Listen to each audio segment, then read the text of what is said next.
Recovery is the number one factor when it comes to building muscle or losing weight, whatever the case may be. We can get into details about that, but what I want to say is, hey, focus on decreasing your stress, because none of those other things will happen if your stress levels are completely high. Okay, if your recoverability sucks, for lack of a better term, if it's poor and it sucks, you will not see the changes you want. How do you increase your recoverability? Well, let's decrease your stress first of all. How much emotional stress? How much work stress do you have? How much physical stress? The only type of stress.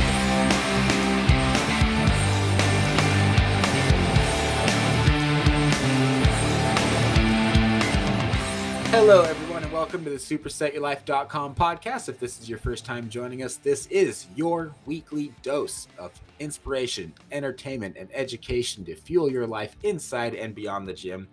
And before we start, I have decided to really quick personally sponsor this episode with a supplement that I use every single day. Drum roll, please. Metabolic Nutrition Tri-Pep Branched Chain Amino Acid. I know you're thinking, aren't all branched chain amino acids the same, and do they even really work? I notice a difference when I take it personally. I'm one of those athletes where it's like, if it makes me 1% better, it's worth it. If it makes it probably does more than that. I like to take it about 75% of the way through the workout. I definitely notice an increase in focus, and I feel stronger after I take it. I feel like it extends my workouts because my workouts are long. I mean, I'm no slouch. You know, if you're somebody that's new to the gym, this is not worth your money. This is not something that you should be taking. If you're somebody that wants to be the absolute best that you can, you push yourself hard, you really want to maximize recovery, I thought this would be a good one to tag on the front end of this episode, because this whole episode is about recovery. And so if you're listening to this one, you're probably somebody that is trying to recover better. And this is a supplement that is definitely going to be worth your money if you're somebody that really pushes yourself to the extreme. So right off of the back of the label here, Tri-Pep is ideal for all individuals who are looking to increase physical activity and improve exercise performance while reducing fatigue, accelerating recovery, and preserving lean muscle. Dedicated to manufacturing physician-formulated nutritional supplements backed by scientific research and formulated by a medical doctor, Metabolic Nutrition is the first to develop and introduce Tri-Pep, the only designer peptide-bonded BCAA in the marketplace. I personally use this and pretty much all of the rest of their performance-based supplements. The creatine glycerol phosphate is my favorite. PSP, which is their pump formula, it stands for Physique Stimulating Pre-Workout. It's a non-stimulant pre-workout. They also have a very good stimulant pre-workout, so I actually take both of them. You can stack both of them.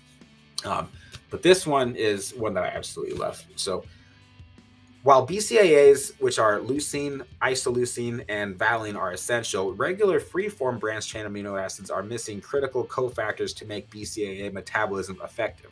Tri-Pep peptide-bonded BCAA contains the correct ratio of these critical metabolic cofactors in this unique chemical structure to provide greater absorption and bioavailability.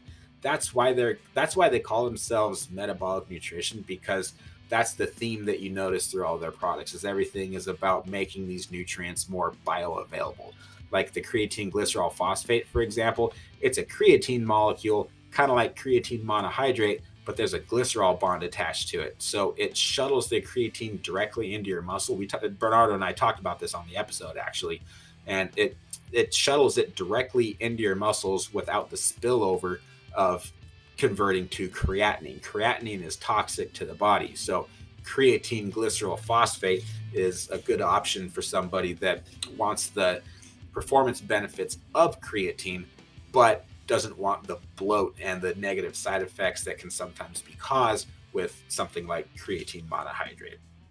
Once absorbed in the bloodstream, Tri-Pep peptide-bonded BCAA elevates muscle glycogen levels and inhibits lactic acid buildup, allowing for significantly greater endurance while preventing lean muscle tissue breakdown. That's why I like to take it towards the end of my workout, because that's when you get into that more catabolic state and you're at the greatest risk of losing muscle. Tri-Pep additionally supports improved lean protein synthesis, nitric oxide production, growth hormone levels, and IGF-1 release to preserve and enhance lean muscle. Okay, this is not something to where you take it and you magically build muscle. That's not what BCAAs do. But like I said, if you're training hard, if you're somebody that really pushes the envelope, this is something that can help with recovery. And personally, I notice a big difference with it. I train hard 6 days a week.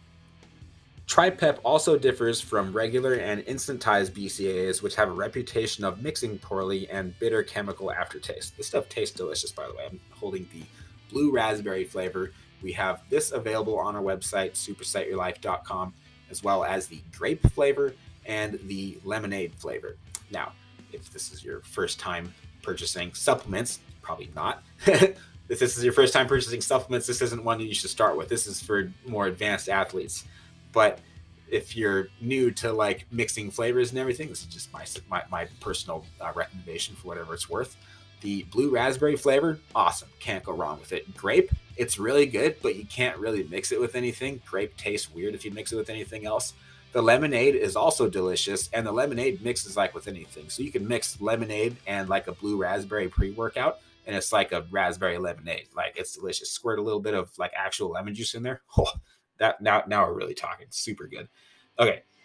So this stuff mixes easily and provides a great flavor profile when mixed with water or your favorite beverage. My favorite beverage is whiskey. I haven't tried that yet.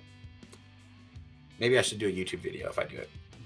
Peptide bonded BCAAs provide superior physical stamina, endurance, and muscle recovery, all in an easy mixing and great tasting BCAA that makes it a helpful supplement in any athlete's workout. Cool. All right, that is TriPep branch chain amino acids. Again, you can find those on our website at supersetyourlife.com. Go to the supplements tab, or you can just search BCAA. You can find it no problem. If this is your first time making a purchase from us, I'll throw in a free shaker bottle or a logbook or something. I'll hook you up. Also, our prices. We beat Amazon's prices, okay, by $1 or $2. We want to make sure that we're competitive and that we don't lose sales to anybody else. This isn't a huge money maker for us. It's a nice side income, and so if you want to support the show, we're not on Patreon or anything, but we do have a full blown website that we have new apparel, we got cable attachments, we got really cool gym equipment, a whole supplement line. There's plenty of stuff to pick from. So, like I said, if you're looking for ways to support the show, other than sharing it and subscribing to this show, which we really, really appreciate, pick up some BCAAs. You'll love them. There's a money back guarantee on it. I'll refund the product if it's something that you're not happy with personally. And even if I didn't, Metabolic Nutrition, our supplier, they have a 100% money back guarantee even through their resellers like me. So if you aren't satisfied with the product and like for whatever reason I wasn't like able to refund that money, Metabolic Nutrition would refund me. That's how cool of a company with this and how awesome of a supplier they are. So we love these guys. Get yourself some BCAAs and enjoy this interview with Mr. Bernardo Castellanos. What's going on, podcast? We got Bernardo Castellanos as he returns to our show to discuss things sports recovery. Bernardo is the manager of a large corporate gym, founder of BRC Coaching. That is www.brccoaching.com. We'll put a link to that in the show notes. He is a U.S. Army vet and perhaps most admirable, the father of a really cool young man. Having known Bernardo for several years now, I feel like I need to record everything this guy says when we talk about fitness because the guy's knowledge of science, sports, health, and wellness is mind-blowing. And I'm not going to lie, a lot of it really goes over my head. So I literally have, if you're watching on YouTube, you can see this, but I literally have the American Heritage College Dictionary right here in front of me. I'm going to have to crack open a couple times as he starts throwing out some of this terminology, but we'll dumb it down for anybody that maybe doesn't use these kind of words every day, which is, people like me. I'm a dad and I'm a bodybuilder, right? So it's an honor to have you on the show, sir. Really, really is. The last podcast that we did together was in August 2021. That's episode 52, where we dissected 3 of the most common gym injuries and how to overcome them. So if you want to hear more about Bernardo, you can go back and start with that one, but you can just jump right in with this one too. It's going to be a different topic. And his expertise was so valuable to our clients in the last one. and to our Facebook community that as we've begun to receive questions concerning recovery, I knew just the guy to go to for the answers. Ladies and gentlemen, please give a big round of applause to Bernardo Castellanos. What's up, Cole? How you doing, man? I'm great, buddy. All right, so you ready to just jump into the questions? Yeah, let's do it, man. I got a ton of information, so let's have it. All right, let's go. So first one is mine, and this was, I've had several questions about ice baths. Let me put it this way. I've received several questions about ice baths over the years, having read Wim Hof's book called Wim Hof, right? You're familiar with that? Yeah. You're familiar with it? Yep. Yeah. So I've been doing ice baths for about a year now, every single day, and I've been religious about it. 10 minutes, half or full submersion, once a day, immediately after my workout, and I enjoyed the following benefits. I noticed reduced inflammation, allowing me to train harder and more often. I noticed an extra calorie burn, which means that I have to do less cardio. That's always a good thing. Being an endomorph, I kind of do more cardio than what I typically recommend other people do, because that's just my genetic disposition, is I need to expend more calories. Oh man, cardio is gross. Anyway, it wakes me up. Ice baths do, particularly after a hard workout. Sometimes I can be completely wiped out, and so it'll like re-energize my body for that second half of the day. I don't have to use like as much caffeine or depend on stimulants as much. What else? It makes my body radiate heat. So even if it's like cold weather outside, I'll notice that if I take a cold shower, that my natural body temperature, my core body temperature is improved, and I don't get as cold. I don't need like as many jackets and to bundle up quite as much. It's become actually kind of a fun ritual. I actually enjoy playing some meditative Jewish music. It's kind of my weird thing. It puts me in a super good mood. Keeping myself busy on my iPhone, knocking out emails, texts, whatever notifications I needed. And it literally became part of my circadian rhythm that I really look forward to. Sorry, I'm kind of rambling here, but I'm going somewhere with this. I just kind of wanted to give it back to the ice bath thing. But yeah, so I stopped doing these altogether about a month after finding studies showing that the reduction in inflammation can be counterproductive to muscle growth, because inflammation, from what I understand, is part of what causes muscle growth. So two of my trusted go-to bodybuilding sources, Robert Sykes, the Keto Savage, and who's a WNBF natural bodybuilding pro, and Greg Doucette, IFBB pro, both of them agree with this and suggest avoiding ice baths altogether, or doing them like at a time that's completely separate from your workout, so that you don't get rid of that inflammation if maximum muscle hypertrophy is the goal. I miss ice baths, and so I know how good they were for me while I was doing them. I'm just wondering, Bernardo, what your thoughts are on the benefits of cold therapy, and do you have any suggestions for my clients or myself to incorporate this practice while maximizing muscle mass? I mean, so I'll put it to you like this, Cole. Ice baths, if you like it, do it. But when they actually talk about in the context of hypertrophy, they're 100% correct. And the reason being, so you have several types of inflammation, okay? You have chronic inflammation and acute inflammation. One of those is very good, and the other one's very bad. So chronic inflammation, it's like something, it's almost completely invisible. You can't see it. That's where, cells like your liver, certain organs, things like that get affected. They become inflamed consistently, and it's typically because of your lifestyle choices. So, and what I mean by that is mostly your diet. So like processed foods, refined carbs, heavy fats that are red meats, and I love red meats, and I mean like processed meats mostly. Those types of things will cause a lot of inflammation. And if your goal is to grow, which is like the majority of us anyways, get stronger, then you want to avoid those at all costs. And the reason being is because when inflammation occurs in the body, it actually prevents you from absorbing nutrients. And when your cells can't absorb nutrients, guess what? You can't enter protein synthesis, and therefore you can't build muscle. And what I mean by this is insulin, and everybody beats on insulin for some weird reason. Insulin is a really good hormone. It's really good at doing its job, right?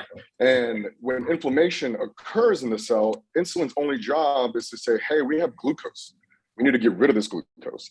Let's give it to the cells that are active right now that are working that need that fuel to produce ATP, right?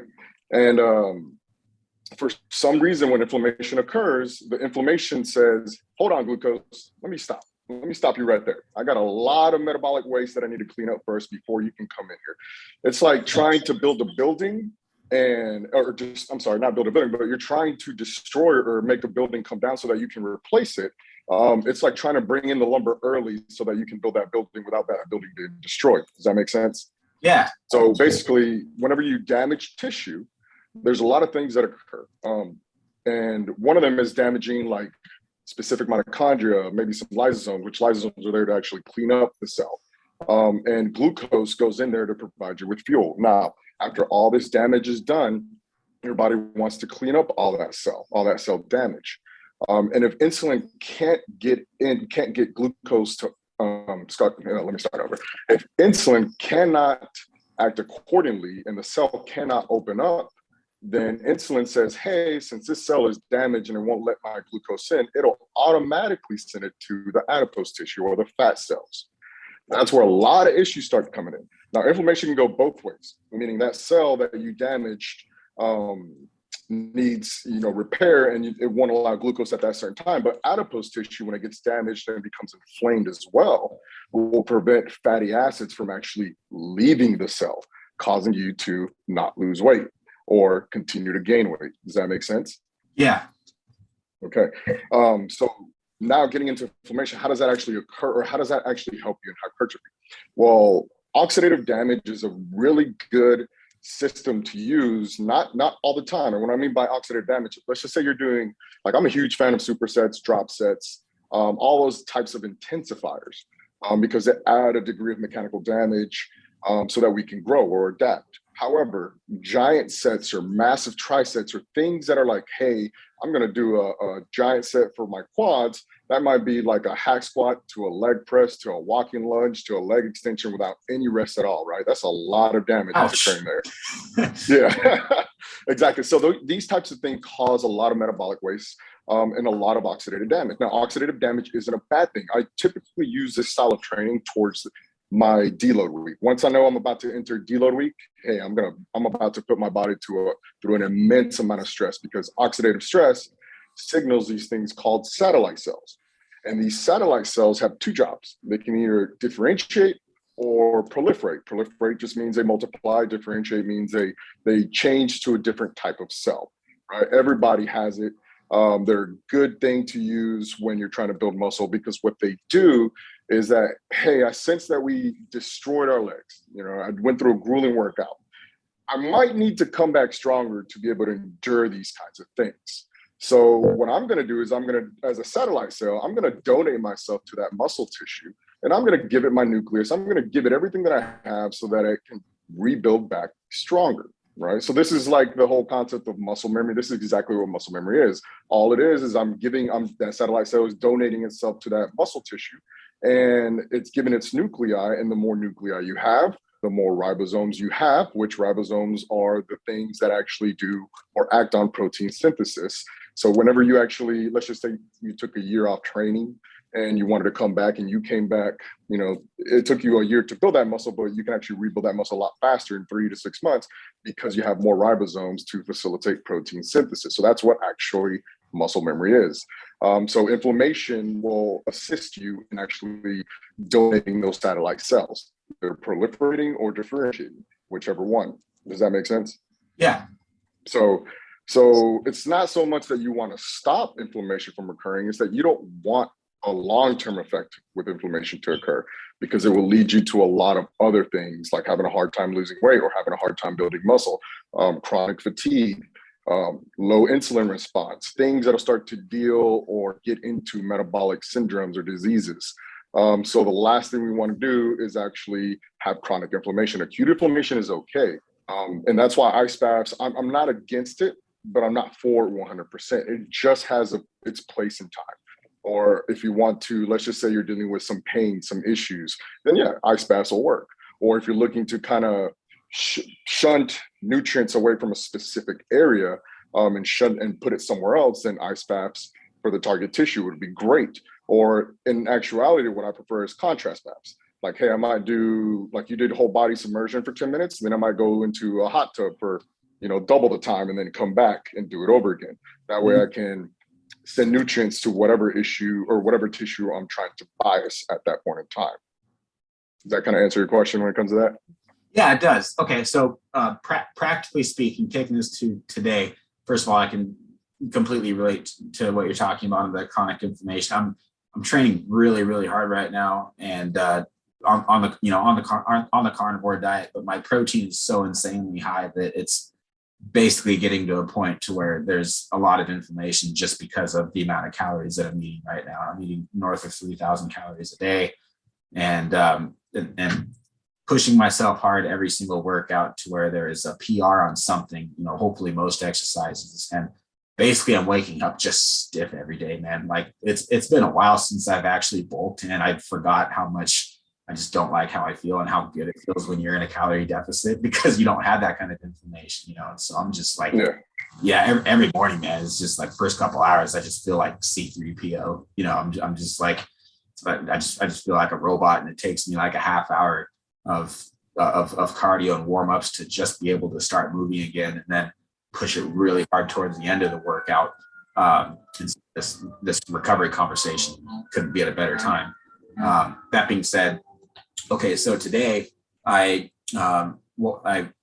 see, last night I ate, not tracking, but I would say probably about 300 grams of protein right before bed. And so that's all my protein synthesis needs covered, and then some.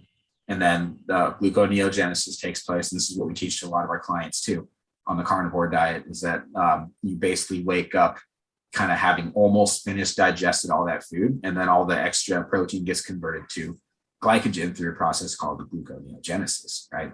Exactly. So I woke up feeling full, topped it off with a little bit of a protein shake, like 50 grams of protein, and then hit my workout, and I did a whole bunch of supersets. With mainly hitting like front delt, like with a press, and then a rear delt exercise with a pull, like right after it. And so that was pretty much the workout. Got some good PRs, got some good behind the neck presses in there. So like I feel inflamed and I feel great right now. Just finished my last set, recording this meeting. Typically what I would do after recording a meeting, which is usually like around 1:00 p.m., is go finish my cardio after that.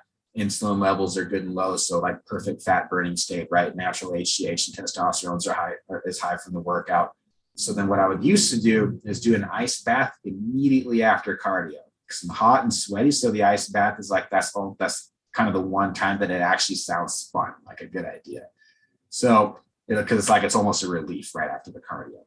Now, if I do it right after cardio, am I sacrificing muscle gains that I could be making because of that inflammation, or would I be better off to eat a meal, wait a couple hours, and then take an ice bath like later in the evening? Well, that depends, because inflammation, when it comes to hypertrophy, can last a couple days. All right. So that's the main signal to tell those satellite cells to either, like I said, differentiate or proliferate. So if you stop that process from occurring, those cells have no way of cleaning up the metabolites that you produce or the waste that you produce, because you slowed the metabolic process down with an ice bath, right? So it's like hot. Everybody knows that heat speeds up enzymes, or enzyme speeds up metabolic process. Heat does the same exact thing, speeds up metabolic processes.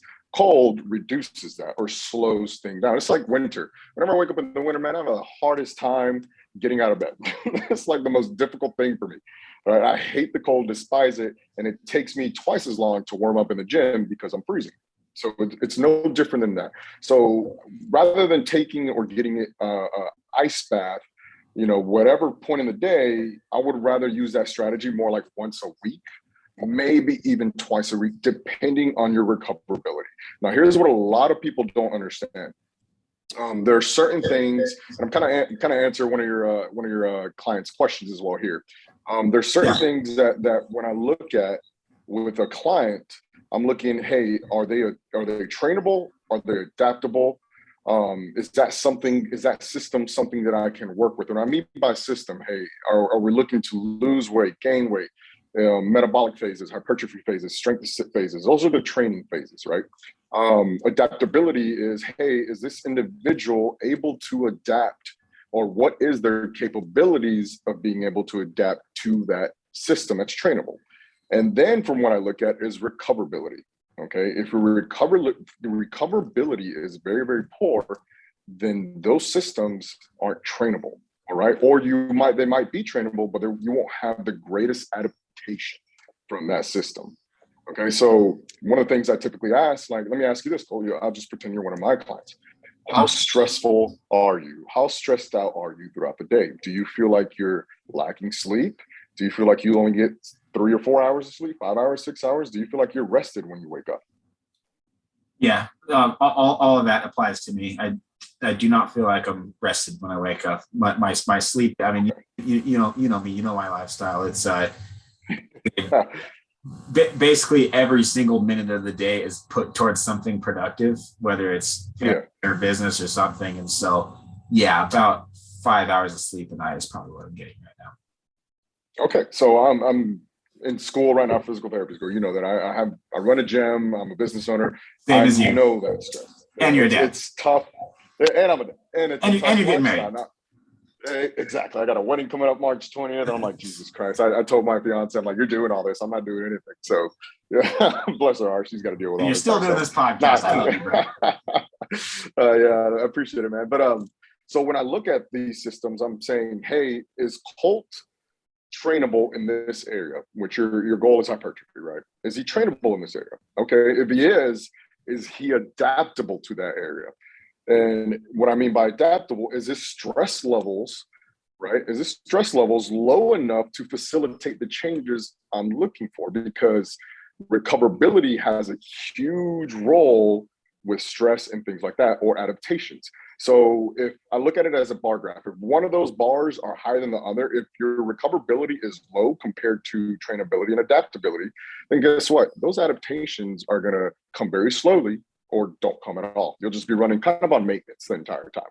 Right. And that's not what we want. So how do we reduce that stress? How do we increase your recoverability? Recovery is the number one factor when it comes to building muscle or losing weight, whatever the case may be. We can get into details about that, but what I want to say is, hey, focus on decreasing your stress, because none of those other things will happen if your stress levels are completely high. Okay, if your recoverability sucks, for lack of a better term, if it's poor and it sucks, you will not see the changes you want. How do you increase your recoverability? Well, let's decrease your stress, first of all. How much emotional stress? How much work stress do you have? How much physical stress? The only type of stress that I care about for me is the stress in the gym. Everything else can go to shit. So the only stress you want is the one in the gym, right? Everything else is part of life, but you want to keep that stress at a minimum, because your recovery will suffer if your stress levels are extremely high or you're not getting enough rest. So one of the things I also look for is sleep. When I tell my clients that, hey, we're going to enter a hypertrophy phase, right? That means you're going to need to add an additional 1 to 2 hours of sleep through your routine. Sleep is key to gaining muscle. And the more sleep you have after a stressful event or a stressful session, the better you'll feel and the more muscle you'll accumulate, and a lot of other things. We'll start to decrease inflammation, decrease cortisol levels, things like that. And most people think like cortisol and all these things are bad. No, they're very good, and I can elaborate on as to why they're really, really good. But that's the first thing you want to do, is you want to decrease your stress, right? The main way of decreasing inflammation is actually recovering through sleep and rest. So ice baths have their place, but in my opinion, in all honesty, focus on sleep, because that will get you or yield you the best results. You know, it's a toss-up, man, but I almost feel like I enjoy sleeping more than an ice bath. So I think that sounds like a good idea. Yeah, I mean, it's number one when it comes to everything, man. It doesn't matter. And the reason I say this is, like, you know what growth hormones, growth hormones is one of the topics in testosterone that are talked about a lot when it comes to weight loss, muscle building, things like that. I mean, I've heard people say, oh yeah, if you want to lose weight, you need to sleep more, but they never explain to you why you need to sleep to lose weight. So do you understand what happens when you sleep and it comes to weight loss? I just know that's where the magic happens. I just know that exactly. when you go into the gym and you lift weights and you feel your muscles tearing apart, like that's not doing anything. That's just signaling to your muscles that they need to come back bigger and stronger. But when is that going to happen? It's going to happen by eating specifically protein, and it's going to happen while you're asleep. So yeah, absolutely. Yeah. So I know the majority of your members want to lose, or clients want to lose weight, gain weight. Here's one of the things that I tell people: your body has 1,000 ways to turn off the muscle building process than it does to turn it on. All right. Oh, wow. There's no perfect. Your body. So muscle, when we build tissue, it's a survival mechanism. All it is when you put that stress on there and you're creating all that mechanical damage, you're tearing these Z lines, you're making the sacromere spread apart, you're doing all these fancy things, right? All these cool workouts. All you're doing is tearing up that tissue, and your body says, holy crap, I need to put on more tissue so that the next time this occurs, I'm not stressed out and I can take that force and that impact. So your body doesn't do, and it does like doing this, but in the sense that, hey, I want to come back stronger so that it doesn't happen again. But it doesn't like spending nutrients to build muscle. All right. It would rather partition those nutrients to other things that are important, like keeping your brain alive. Right. So that's why there's 1,000 different ways to turn it off than there is, and there's only a couple ways to turn it on. So we all know that you've got to be in the caloric deficit for this muscle building process to occur. But a lot of other things have to be available as well. But I kind of tracked a little bit. Let's go back to the sleep thing. Now, whenever you go to sleep, right? And insulin is one of those things that we want to shut off when we sleep, which will happen automatically, depending on what you eat, honestly, for dinner, but it will happen. And when insulin shuts off, since insulin's job is to fuel the body, and specifically the brain, which the brain primary fuel source is strictly glucose, insulin doesn't work at night because you don't have food when you're sleeping in your stomach, technically, right? Unless you ate like a huge meal. But once insulin shuts off, all it says is, hey, growth hormone, I need you to come on. Growth hormone says, okie dokie, what are we going to do? He says, we're going to send glucose strictly to the brain so that you don't die at night. And then we're going to send fatty acid to the rest of the body because they can function off fatty acids. That is why growth hormones help you lose weight at night, because they literally just send nutrients to the brain, glucose to the brain, and the rest of the body runs off fat for the rest of the night. So that's the main reason. Growth hormones they also help in the muscle building process, but they're also nutrient partitioning hormones. So it's testosterone, so it's cortisol, so it's all these hormones. All they want to do is function to help you survive. That's all it is. So that's why sleep is super important. So the longer you stay asleep, the more recovery your cells get, the better nutrients your cells get, the fresher you are for your next workout. All these cascade effects start to occur, and it's a good thing. Now, what wakes you up is typically cortisol, because obviously you can't run off fat for the rest of your life when you're sleeping. So your body's like, hey, we need nutrients. So cortisol is one of those hormones that will elevate itself to signal the liver to start to release glycogen or break down glycogen to be used as fuel. That's why people typically wake up. Now, if you're really low, like whenever I do my cuts, sometimes I'll end up only getting about 6 to 7 hours of sleep because my glucose levels start to tank.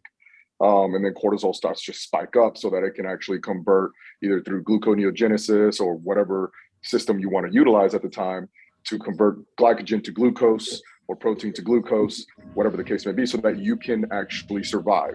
Now, what people start to have is if they're way too much in a deficient or a deficit, they'll start to activate catecholamines. And those are your adrenal system hormones or chemical compounds that will literally elevate your heart rate and prepare you for war. Like you're about to fight a bear and you get that elevated heart rate and you're like, man, I'm amped up, I'm pumped up, I'm ready to fight or run, whatever the case may be.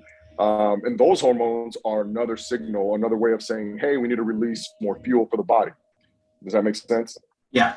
So what we want to do, though, is keep that hormone down and let cortisol do its job correctly and let growth hormones do it correctly. So if you're trying to grow or lose weight, focus on sleep, because those hormones play a massive role when it comes to either end of the spectrum. Wow, that's huge. That is so eye-opening, man. Yeah. I guess on sleep, you know, that was one of the things I was going to get to towards the end, but since we're already on the topic, we had a last minute question from Deepak. He said, how do you make up for lost sleep? Like if you have a newborn in the house or something?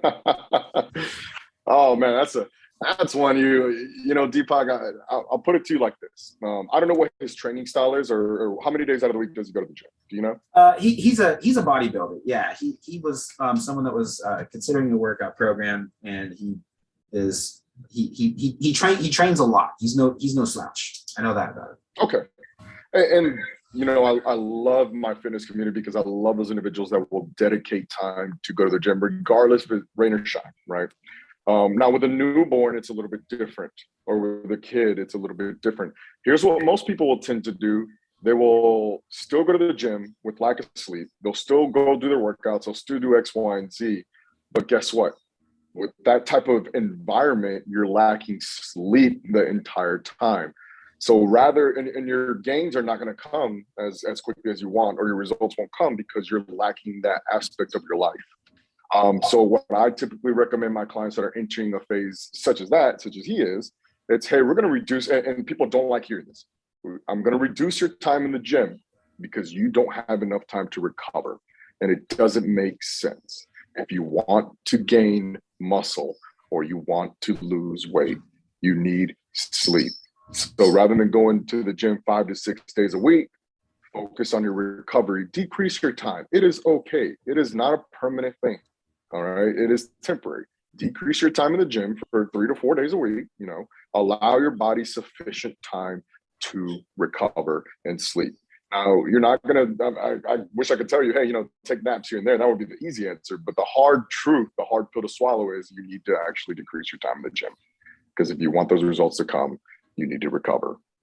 It's the last thing so many of us want to hear.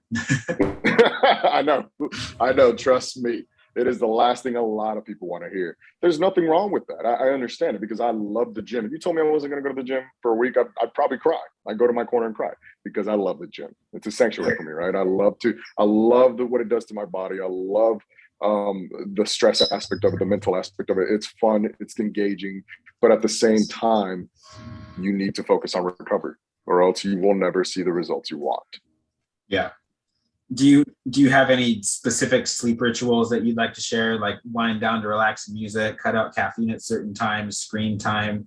Oh God, yes, yes, definitely. Drink whiskey, get laid.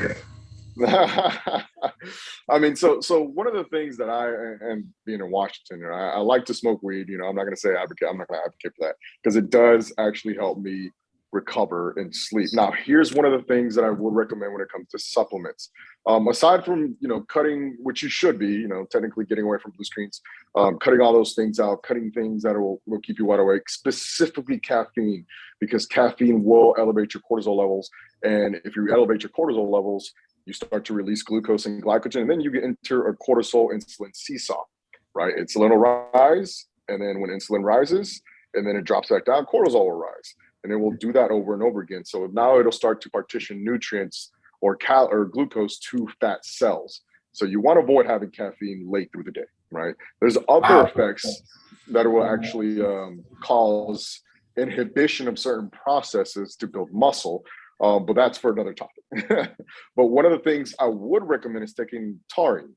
It's Taurine. Oh yeah. And the reason being, a lot of people don't realize that supplements are there for a reason. Some of these things are super beneficial. And what it does is taurine specifically calms the nervous system and puts your body into a recovery mode. So that's one of the things that I take on a daily basis is increase your taurine to about 2 to 4 grams per day, right? And this will help you with glucose uptake and nourishing your cells and inflammation. And also creatine, take creatine as well. Creatine, people typically view it as, oh, it helps you with the gym, put on more water, help you produce ATP, which so much more than that. Yeah, but it does a lot more than that. And it also protects your cells, it protects your brain. It maximizes carb intake. It does a lot of beneficial things, and glutamine as well, which a lot of people have heard of glutamine. It's good for your central nervous system. It's good for alkalinity in your blood levels. It's good for kidney health. It helps you with faster recovery. There's a lot of things. So it's good for your gut. It's good for your gut. Now, here's another thing. Like, if you're looking for recovery, I take digestive enzymes. So one thing real quick, Bernardo, sorry, before we get too far away from it, I was just going to ask how you supplement your taurine. I know it's in Monster Energy drinks, but I'm guessing that's you're going to overdo your caffeine if you're just relying on that. What do you supplement your taurine? I take a pill. I buy on Amazon. There's powdered forms, pill forms. It's just depending. I don't have the notes on me with that. I have to look at the bottom and find out. I can email it to you later. But what we're looking for is its absorbability. Is it capable of being absorbed through the blood or through the digestive system into the blood and transferred? Because a lot of you'll notice that a lot of supplements will have like let me give you an example, like citrate at the end of it or something like that. Yeah, bioavailability. Sometimes, yeah, exactly. So sometimes those aren't really absorbable. It's like collagen. Collagen is one of those things that you see on commercials all the time, like, oh, you can take this or you know, put it on your skin, whatever the case may be. Those molecules are so big that sometimes they won't even get absorbed. So taurine, you can find, as of right now, I'm just going to say you can buy almost any form and be perfectly fine, but I will give you a definitive answer in the future. Sounds good. I just grabbed Sean Baker's book, The Carnivore Diet, off my shelf right now. And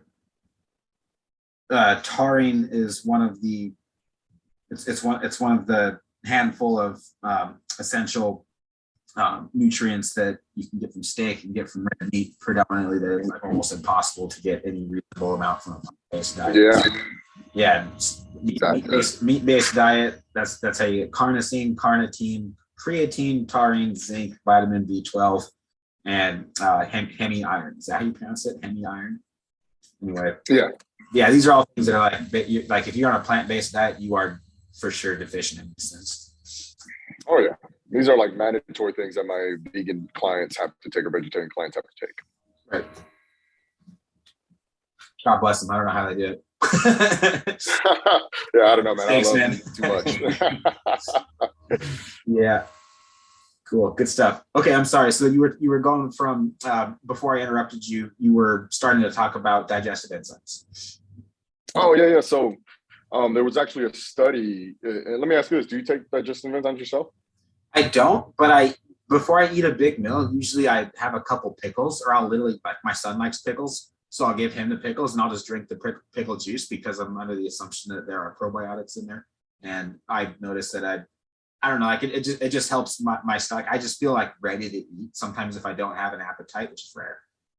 Or if I feel stressed and I'm in a sympathetic state, I only like to eat when I'm in a parasympathetic state, because if I'm like if I'm rushed or something or stressed, like I'm not going to eat because I'm not in tune with my satiety signals, especially recovering eating disorder person.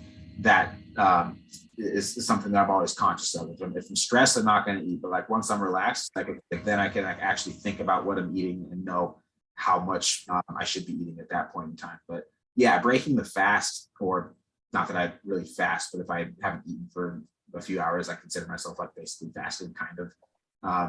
I like having either some pickles or maybe just like a little bit of sugar-free yogurt. Okay, so I take a lot of digestive enzymes. Here's the reason why. So there was a study done a few years ago about amino acid levels in the bloodstream. And they found that a group, when they exposed them, and this is a group without digestive enzymes, when they took just whey protein by itself, right, which is easily already digested or digestible, they found that their amino acid levels rose to about 27%.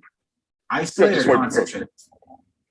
Let's just say isolate. I'm pretty sure it was isolate. Because I do great on isolate personally, and not with concentrate. So I was just curious. Yeah. I do better on isolate, not concentrate either.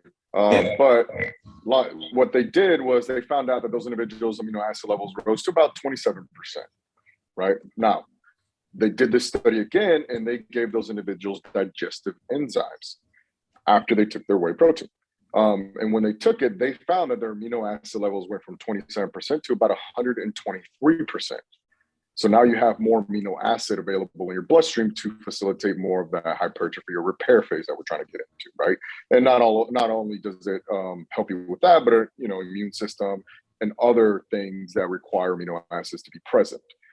So I take digestive enzymes when I'm going through a bulking phase, because a lot of the things that I eat over time and as I get older don't digest fully. And that being carb, meat, fat, whatever you want to say, right? They all, to some degree, don't fully digest when they go through the digestive system. Your pancreas does a really good job at producing these enzymes, but at the same time, you don't know how much of it does it actually produce to facilitate the breakdown of those foods. So I supplement and I eat it with every meal, and I have never felt better because now I'm getting full nutrients every single time I eat. And also I get no more bloaty feeling, no more fatigue, no more mental fog, because I'm actually providing my gut with the right amount of enzymes and the opportunity to absorb more nutrients. Now, if you're cutting, I wouldn't recommend it because sometimes people under or overestimate their calories, and digestive enzymes will facilitate an increase in caloric intake. So it's one of the things that you got to be careful with.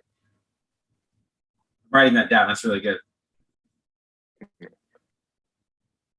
So you're advocating to consume digestive enzymes more so when you're in a calorie surplus than when you're in a calorie deficit, because if you're eating that large of amount of food, your body's going to have a hard time digesting all of it. So this is going to help make sure that none of the nutrients get missed. Am I paraphrasing that? Yep, pretty much. Exactly. I consume roughly about 260 grams of protein myself. And it's difficult for me to consume that. I don't know how you consume more than that. Like I'm impressed. I applaud you. So I want to make sure that I'm capable of absorbing every single bit of protein that I can and every single bit of carb that I can, especially during this phase. So I take digestive enzymes to facilitate that. And I feel great. Every single day I get great sleep. My energy levels are good through the day. A lot of things are functioning optimally for my point. It might be different for other people. Some people might not need it, right? Then some people do need it. But I always recommend it to my clients because I can't have a test where I can produce or see how much enzymes you're actually producing. So I'd rather be safe than sorry and just say, hey, take them, and let's see how your body starts to act. And you'll notice that you should see increase in strength. If you're trying to grow and having in a caloric surplus, you'll see increase in strength. Your physique start to change. You'll have a little bit more, better mental acuity. You'll have a lot of things start to change. I'm not going to say you're going to see this overnight. I've been doing this for a while. It takes time for your body to say, hey, we're getting more nutrients. Yay, let's start doing other metabolic processes to help us with whatever we're trying to accomplish. That makes sense? Yeah, totally. Yeah, I get my blood work checked regularly being a coach and doing a diet that is, not exactly mainstream. It's becoming more mainstream because there's more and more science showing all the benefits of the carnivore diet. But my doctor was like, are you eating a lot of protein? And I was like, about 600 grams a day right now.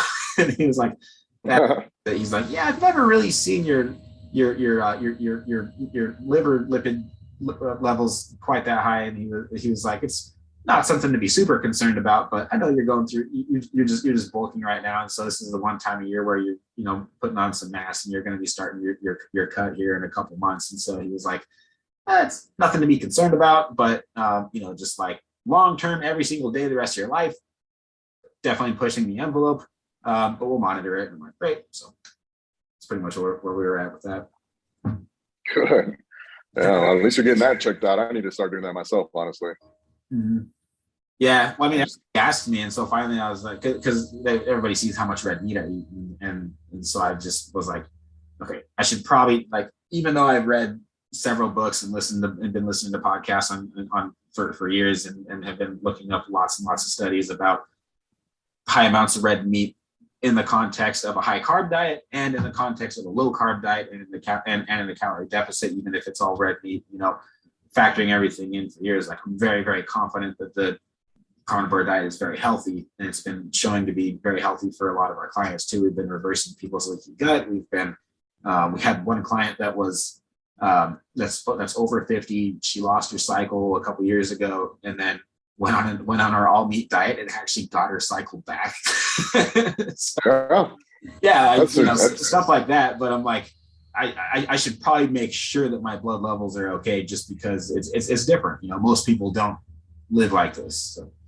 Yeah. I mean, most people, when they have issues with their health, it's typically because of what I mentioned earlier, is that their cells are inflamed half the time and they can't absorb nutrients. So when you put somebody on a high protein diet like you did, you actually kind of reversed and gave their pancreas a little bit of a break. They're living a little bit of a break. And they're not producing as much insulin anymore. So it actually benefited them because now their cells are actually able to become sensitive to insulin and open up and absorb nutrients. So that would be some of the side effects to actually, being cognizant of what you're eating, right? Stay away from the sweets, junk food. Like, I like carbs. I'm never going to get rid of them because I just love rice. I'm from Dominican Republic, so bananas and things like that are on my plate all the time. But I don't go out and eat candy all the time. I don't eat processed food. Like, don't get me wrong, I love ice cream. Like, Haagen-Dazs is one of my guilty pleasures. But that's like an occasional thing. It's not something that I sit there on a weekly basis and like, oh yeah, let me get a tub of this, right? Because I know what it will do to me. But it's okay to enjoy these things. It's when it becomes a chronic thing, when you're consistently eating this, that becomes an issue, and that's when your symptoms start to arise. Yep, 100%. Cool. Okay, saunas. Is using the sauna as much as every day? I mean, it can't hurt anything, right? It's good for your immune system, good for your muscles, no downsides. Yes and no. I use the sauna personally, and the reason I use this is because it warms me up. It warms my tissues up, right? It warms up my joints. Pre-workout or post-workout? I do it pre-workout. Pre-workout. Okay. Yep. And it opens up the floodgates when it comes to my blood vessels, and it starts sending nutrients to whatever. And I'll warm up in that area as well. And it starts sending nutrients to the areas that I needed to send nutrients and prepare it for my workout. Now, that doesn't mean I'm spending 20 or 30 minutes in there. I'm spending literally about 5, maybe a max of 10 minutes if I have leg day in there to warm up my joints, warm up the tissue, make it more pliable so that it's ready to engage adequately. Not only does it do that, but it also increases your metabolic rate by at least like 25%. So now you're warming up adequately in there, and then you're going to see that it takes you less time to actually do whatever warm-up sets or whatever case may be to jump into your workout for that day. So it's a yes for me for the short term, and it's a no for the long term. Okay, so post-workout, is there any harm in doing that? Like, I just feel great. Like, I just feel like I recover better usually. Like, if I have time and if I have a bunch of social media or text messages, emails, things I need to get back to my phone, it's like, well, I'm either going to do it when I get home, or I'm just going to sit in the massage chair at the gym and do it. So like, I'll try to get like one of those machine massages before I leave or something.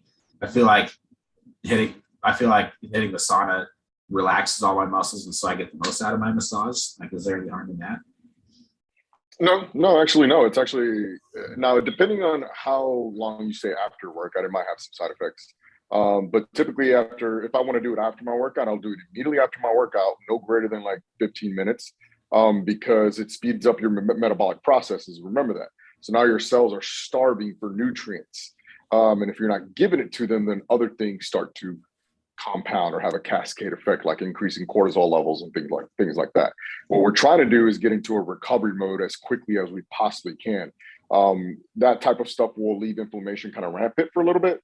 So we want to just make sure that we're not in there too long, because we want to go home and start feeding our bodies, or eat our meal and start feeding our bodies with nutrients, so that we can get out of what we call the AMPK phase, or the phase where your body's like, hey, I need glucose, but I'm not getting it. So I'm going to start breaking down other things to facilitate that nutrient deficiency. We want to get it into the MTOR phase, meaning, hey, we got enough nutrients to start building muscle mass.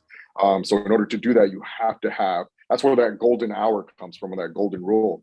It's not so much, oh, I need protein. Yeah, you do need protein, but you also need other nutrients to facilitate that recovery process. So it's best, if you're going to do it, make sure you eat, or have I like to do mass gainer shakes, because I just get all my carbs and proteins in there really quickly. And then I'll go into the sauna. That way I have those nutrients starting to run through my systems, and my body's not stressing out. If anything, it'll help you with that digestion process a little bit faster as well. Wow. Because I would never do that personally.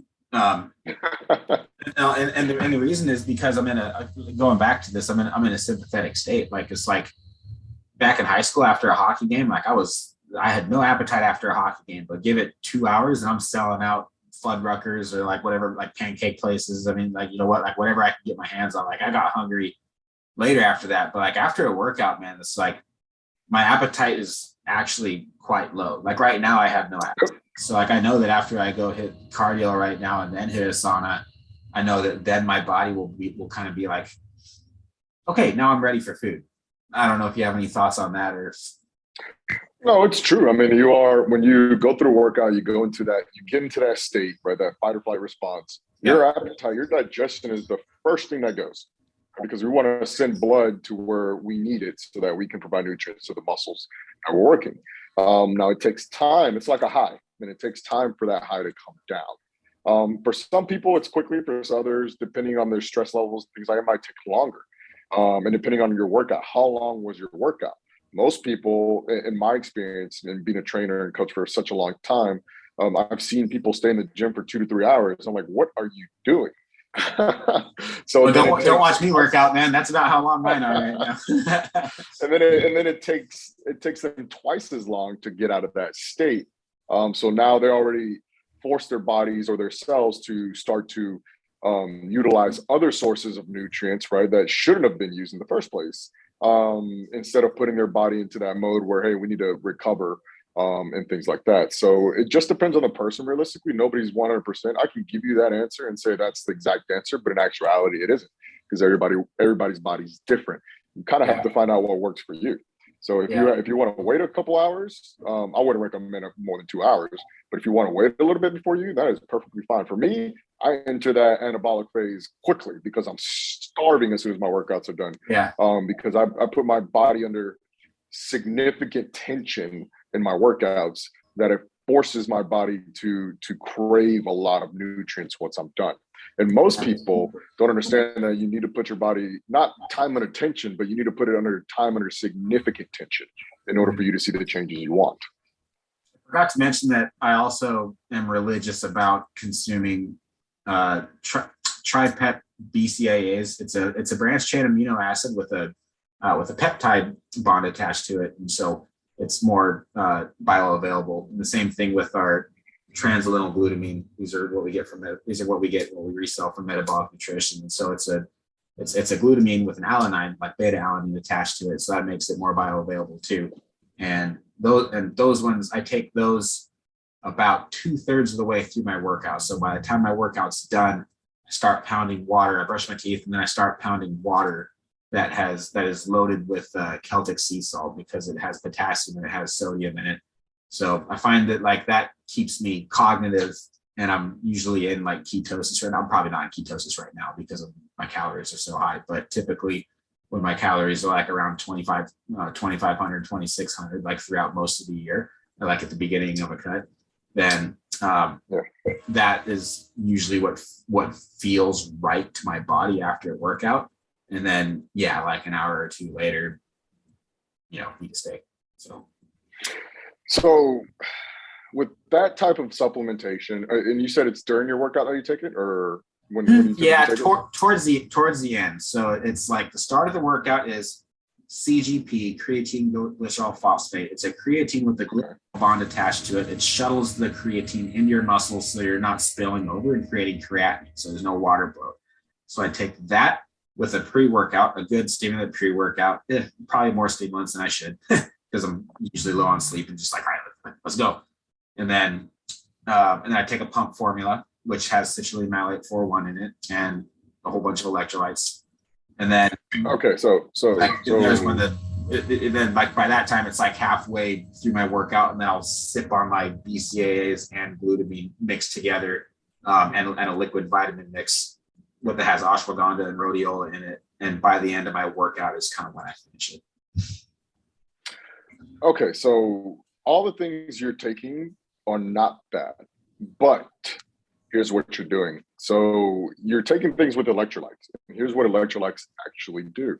So we mentioned earlier that inflammation is one of those things that you want in order to send the signals for those satellite cells to differentiate and to cause you to grow and things of that nature.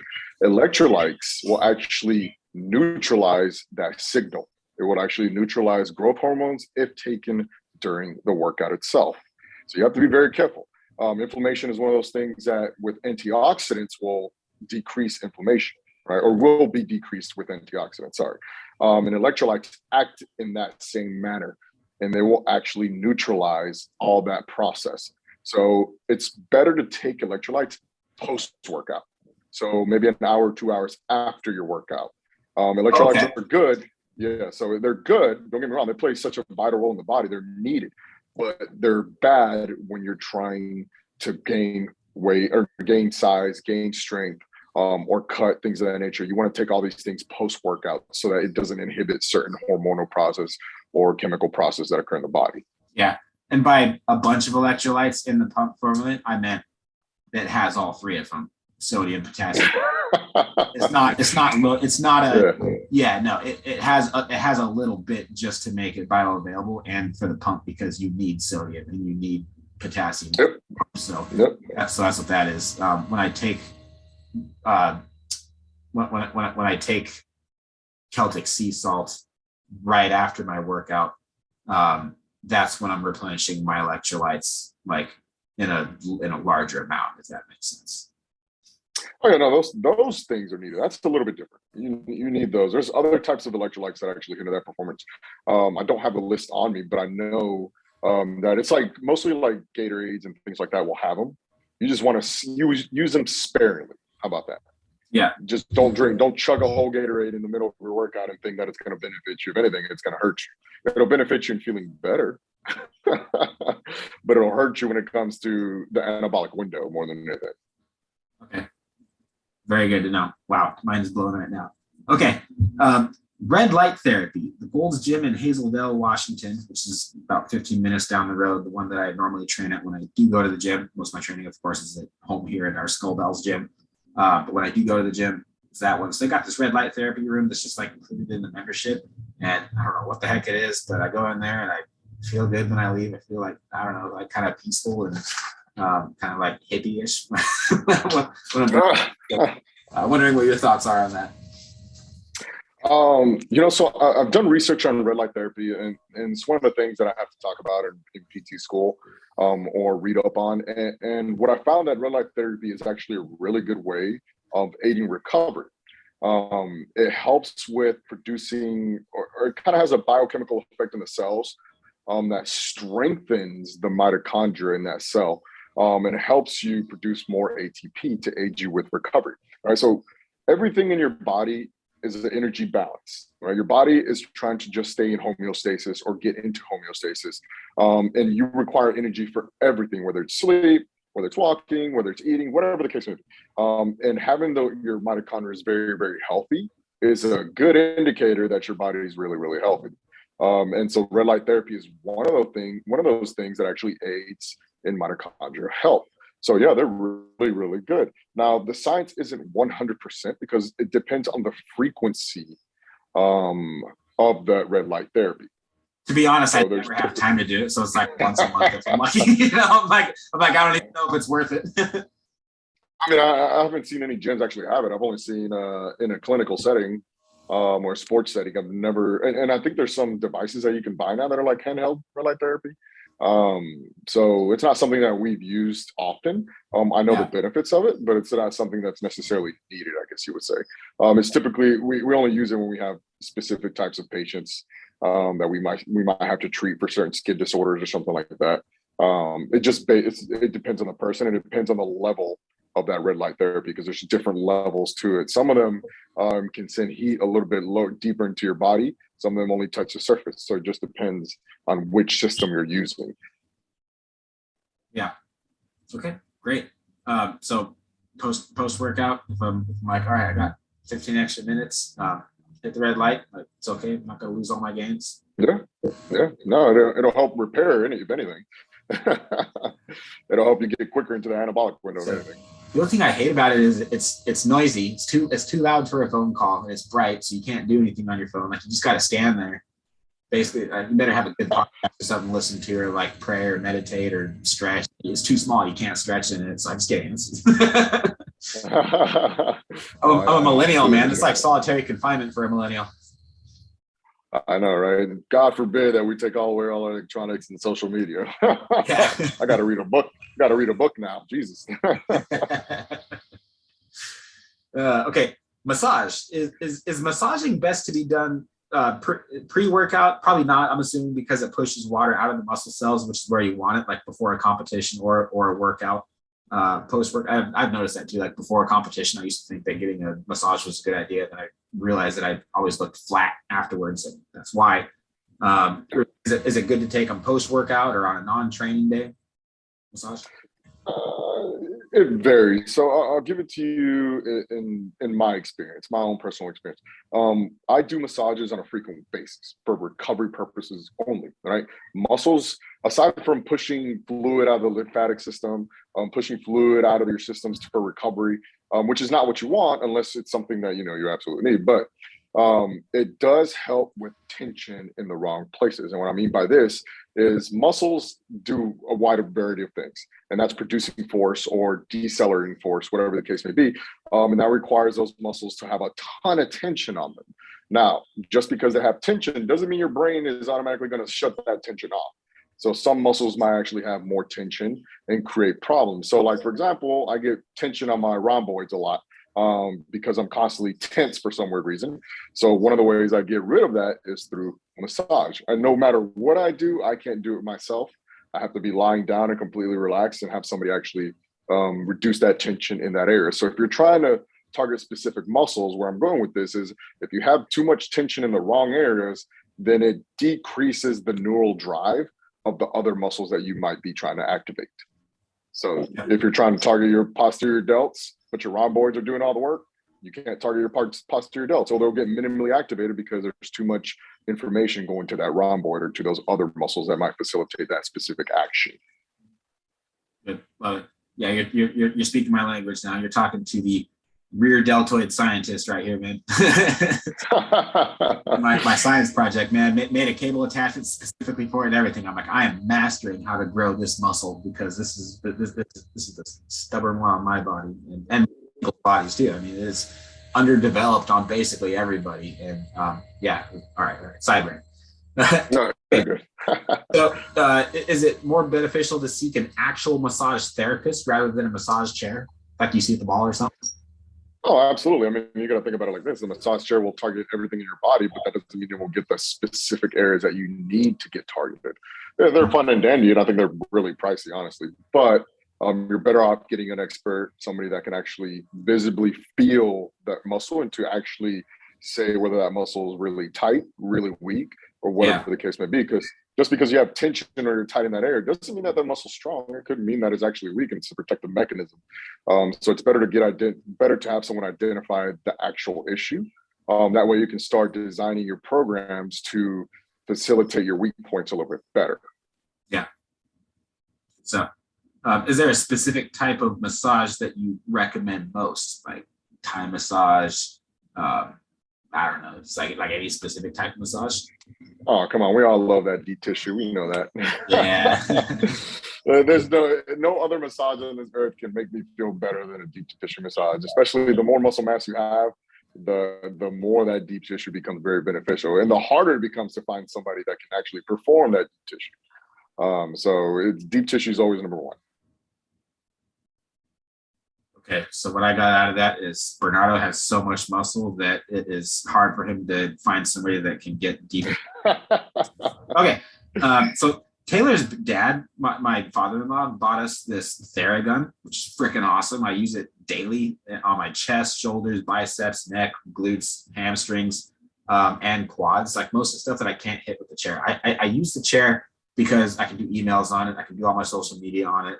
Again, it's like I try to spend as little time in the office as possible. If I'm in the office here, right here working, I'm either on a podcast, like we are, because it's a nice soundproof room and everything, and we got it set up for it. Or like I'm eating my meals in here while I'm on the computer, right? But like if it's anything I can do on my phone, if it's like just something that I don't need my office and all my filing cabinets for, then it's like I'll be on a walk, I'll be outside, I'll be like, I don't know, laying in bed, snuggling up with the kids or the dog or something. But this Theragun, like basically I like to hit all the stuff on the anterior part of my body because the posterior part of my body is like basically all hit with the machine. Anyway, I'm wondering if you advocate the use of a Theragun. I see you using one. I know that you do. And are there any best practices that you would use with this thing?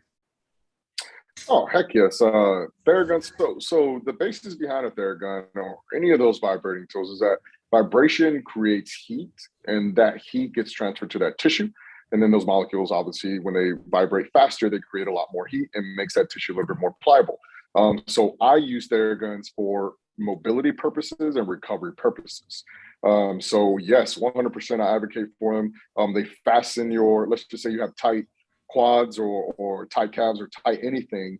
You pop that Theragun on that particular muscle group or that particular tissue for a few minutes, and boom, now you have increased range of motion. Because the end goal with any particular workout routine is to be able to take that muscle through its full range of motion, so that you maximize the benefit. So absolutely, Theraguns are, in my personal opinion, they are a tool that you should have in your arsenal. Now, that being said, I have multiple vibrating tools when it comes to recovery. I have a vibrating foam roller, I have a Theragun, I have a vibrating a lacrosse ball.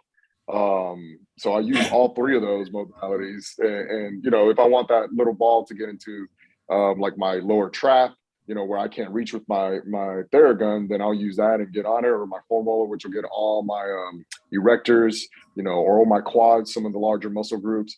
So you can target the tissue with all three of those pieces of equipment the way you want. So hell yeah, I advocate for all that. Good stuff. Yeah. What I love about it too is it doesn't take long. Like, because my chest is like pretty much always tight. You know, it's like I'm type A, I'm go, and like being low on sleep and stuff. Like I just you know, spend a lot of time in the office on the computer, and so like my chest just kind of gets tight, and your pecs are used in like overhead presses. Like even if you're not doing a whole bunch of chest work, which I don't, it's my strongest body part. So like I'm, you know, but my pecs are used throughout the day because your pecs are a big muscle group, an important muscle group. It's something that's used in a lot of different stuff. And so anyway, like my chest being tight, I also sleep on my side. That probably doesn't help, but Oh, definitely not. yeah, first thing every workout, like after a couple of sets, after my activation sets is what I call it. I don't do a warm up. I do 10-20 minutes of cardio, get the blood flowing, and then my warm up is my first isolation exercises. They're actual working sets. You know, it's what Mind Pump talks about. It's an activation set. You're priming the muscles, but you're working. Oh yeah, yeah, and then doing that in between sets, it's like. It only takes a minute, and then I'm like, oh, I can breathe. Yeah, no, they definitely bring up a good point, because most people don't really know what what a warm-up set or warm-up actually mean. And when you prime a muscle. So priming a muscle before we get into your tight pecs is activating them in the shortened position, because that's where they're most active. And then once you activate that tissue, then you can start to do whatever working sets. If you're targeting the chest, I like to do flies to actually warm up my chest before I hit a bench. Yeah. And that way all the tissues are actually nice and warm. Yeah, because flies are phenomenal. Like if you don't do them, you should be doing them. Yeah, every shoulder day, first exercise, side lateral, any variation, something that's a side lateral. Yep.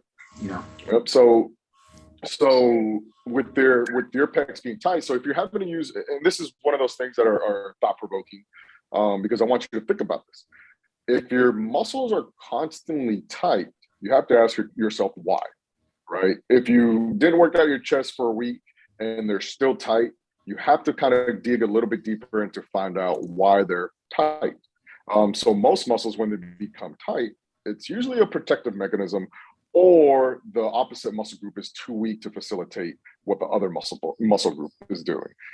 So every muscle group has to have a ratio. Like, hey, the quads are technically stronger than the hamstrings, or vice versa. For the calf muscles, the anterior portion, the posterior portion. Like every muscle group has a balance, and if that balance is thrown out of equilibrium, then those muscles become tight, protective in some sort of fashion. So that's why you want to be good. Bodybuilding is just and I use this, you know, because it's pretty funny to me. Bodybuilding is just a walking mass of imbalances. Like you have all types of tight areas, tight muscles that are too strong here and there. And that's why it's important for us to which we'll probably talk about this, stretch or or take your muscle through its full range of motion to negate some of those effects. And sleep, like the way you sleep as well. If you sleep on your side, that will typically cause compression and force that muscle to stay in that shortened position, which makes it harder for you to get rid of that tension that's occurring in that area. That's why you have to massage constantly. So that's one of the things I always ask my clients is, like, hey, how do you sleep? Because your sleeping pattern will always tell me a story, and how you walk or how you sit will always tell me a story. That way I can identify the course of action or the right program to help get rid of those ailments or those issues that you're dealing with. So use the Theragun and then find out what's actually causing that tightness to occur and get rid of that, right? Yeah. Or if you don't want to get rid of it, then continue using the Theragun. A lot of these issues seem like they could be fixed by just not being a highly competitive bodybuilders. There's nothing wrong with that because I love it. Yeah, but the tight pecs too. It's like the cartilage. I don't know if you can do this, but like I can pop my cartilage like pretty much like. And actually, I do it daily, and I feel better when I do it. See if I can do it now.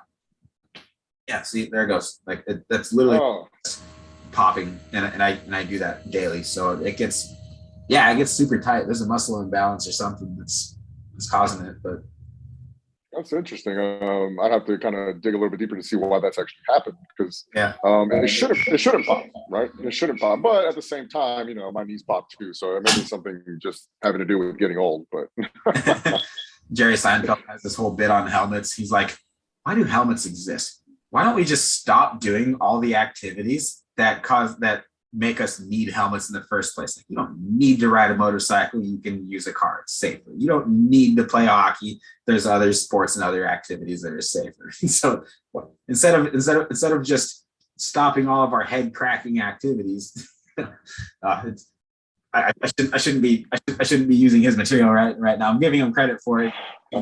Never tell somebody else's jokes, because you're not going to tell it near as good as they are. So I better stop. That's funny. So cool. We got a couple left. Since we already touched on stretching, let's just go down to that one. Okay, so static stretching, where you're standing in one place, just like the old school way, bend over and touch your toes kind of thing.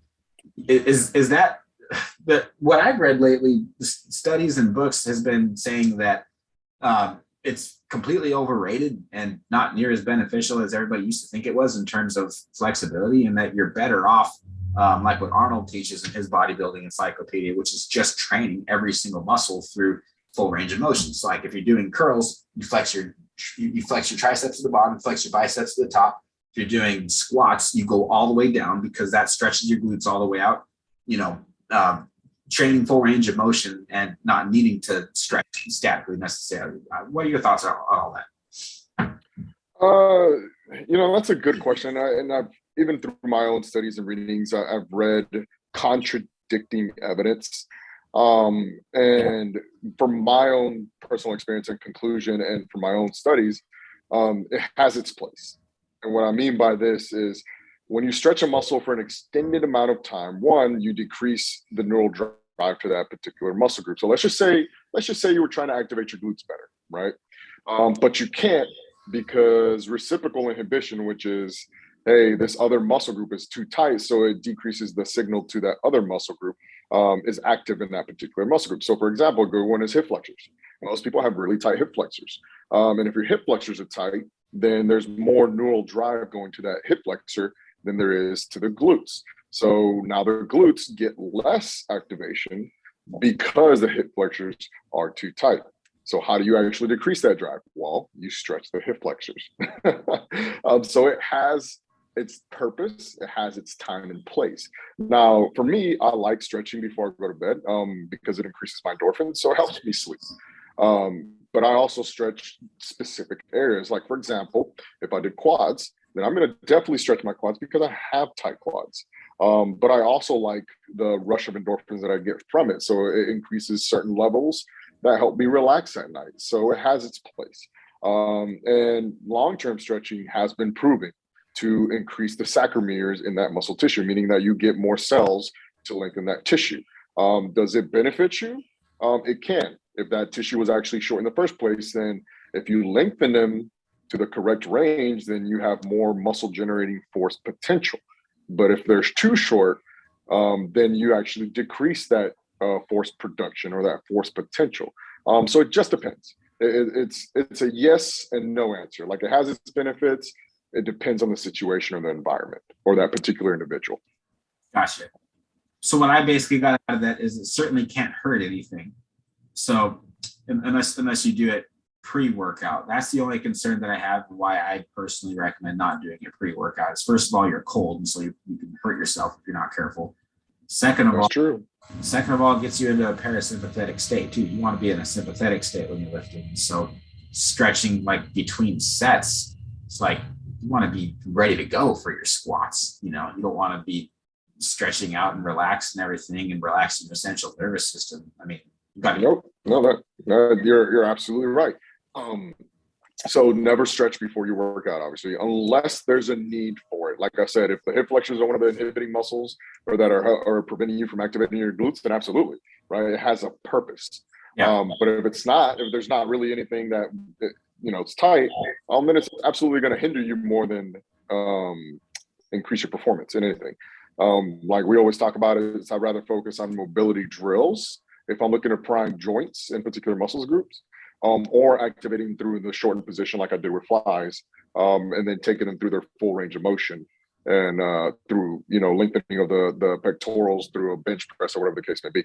So it's very specific to that person. Yes, it will put your body in a relaxed state, which is not what you want when you're about to lift weights, because that just decreases your force output and it actually makes you more susceptible to increased injury. Yeah, exactly. Yeah, and that's exactly what I read too. What was that?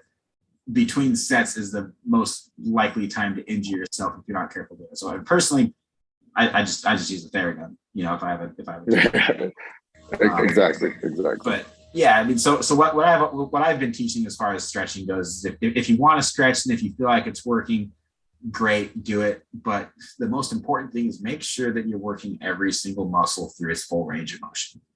And that's going to accomplish 10 times more than static stretching. Well, we know that. Is static stretching beneficial? It could be. It probably is.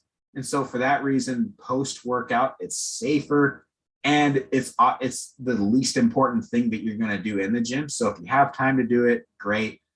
For me, I like it. I like the way it feels. I like the way that I feel after I stretch. And so if I have time to do it, great. That's usually when I do it. Most of my stretching I do is leg stretching just because it feels good. Like I feel like I need to. And I'll do it later in the day when I'm with my family. We're watching Boba Fett, the Star Wars series on TV or something. And I'm just with my family, I'm kind of done and I'm relaxing. That's a good time to stretch. I feel good. It's like, I've got my work done for the day. I'm not wasting time when I could be doing something more productive. Exactly. No, I agree 100%. I mean, one of the things I look for more is like a lot of people have tight joint capsules and specific types of stretches to help with that is what I look or try to do. Because if you have tight joints and it's not really a muscle issue, then we want to make sure that joint has enough space to actually do its job properly so that it could be able to move freely without restriction. Because it's the restriction in those areas that actually prevents you from moving. Most of the time, it's not even a muscle. It's just how you sleep on your shoulder, right? And you're compressing that shoulder, that glenohumeral joint, and everything's getting squished. And guess what? Now it's compressed, and now you end up limiting your range of motion or pinching a nerve or something along those lines. Right. So it's better for that in the sense, like I would probably do yoga more just because of that. It's super helpful in opening up those joints and getting you into positions that are quite uncomfortable, but technically as a human being, you're supposed to be able to get. Also, aside from anatomy, like skeletal structure, you should be able to have some sort of degree of mobility in every joint. That's normal in that sense. Like most people, for example, they think they have to stretch their calves to have really good joint mobility in the ankle, which some people's anatomy doesn't really allow for that, right? So everybody's squat patterns are never 100% the same. They should be because everybody's different genetically. My low bar squat looks like a good morning. Like for me, like so that long femurs, like the length of all those bones will play a role in your degree of squats, right? For me, I have to actually have a higher, not a higher per se, but a wider stance for me to get to the depth that I like to get to. See, right? It's like, oh, you hear, I got to be more narrow. That's yeah, I know. I've seen you squat, yeah. So you can get that, but if I tried that, it'd be a day for me. I'd be walking out with an ice pack. It would definitely destroy my back. So everybody's anatomy is different. So you have to find what works for you. Because 90% of the time it's typically not a tight muscle. So stretching will realistically be beneficial if you have tight joints, right? And take those joints through their full range of motion as well. Yeah. Pretty off topic, but just because you mentioned something about yoga, I feel obligated to say this. We are we never force our faith on anybody. Of course, our goal is not to change somebody's mind and to get somebody to think the way that we think. But whenever we're asked about like how we deal with stress and where our motivation comes from, where our drive and our purpose comes from, we've given our life to Jesus Christ. He's our King. And yoga, that I really messed myself up doing a meditation exercise during a yoga practice. Unintentionally emptying my mind the way that it's taught. So yoga as a physical exercise is very, very beneficial, and I do enjoy it. I haven't done it for a while, but I do enjoy yoga. The spiritual practice, in my opinion, can be extremely dangerous. Kind of like playing with a Ouija board.